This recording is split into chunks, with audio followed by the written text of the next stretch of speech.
Assalamu alaikum wa rahmatullah. Welcome here. I'm here to answer your questions as much as possible to try and help you through this bull market.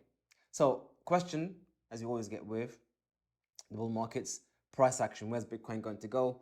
I have another video which I discussed before this about where it possibly could go, but it's highly unlikely that what I say will actually happen.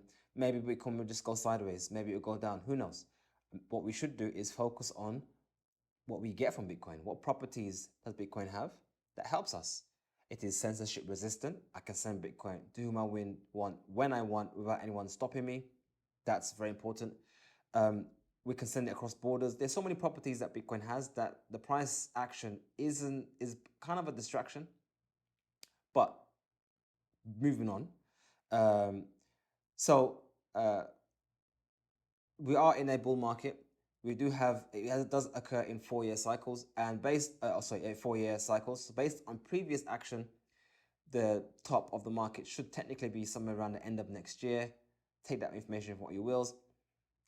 But the other question, which is always attached to this one, is what about Solana?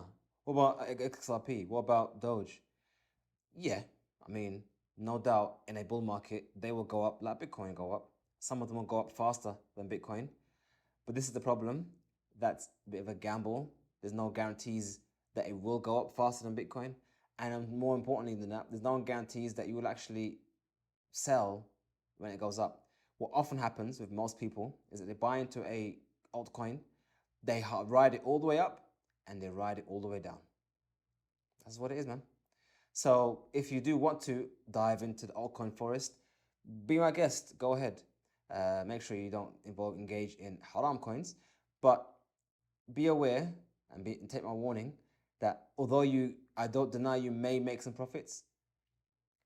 I would say it's more likely you'll make more money as in fiat value if you just held Bitcoin and left it there. Less stressful, less problems, more straightforward.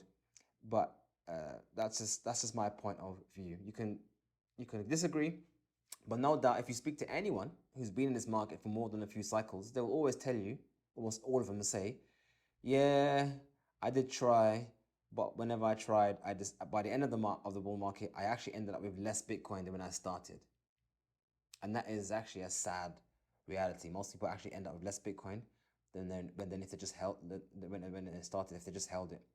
So I wouldn't advise it. I would advise you to just chill, unless obviously you're a professional trader, and then I guess you could try. But if you have no idea about trading or don't actually have any formal experience in the market, then just don't bother. Don't stress yourself out. Stick to Bitcoin, dollar cost average like everyone else, and just keep up with your day job, man. Save up. After a couple of cycles, you'll be able to do whatever you need to do with your Bitcoin. Make hijrah, buy a house, get married, whatever you need to do. But don't waste your time with coins that have no value, add nothing to the world, and you most likely know nothing about. Anyway, have a good evening. Assalamu alaikum wa rahmatullah.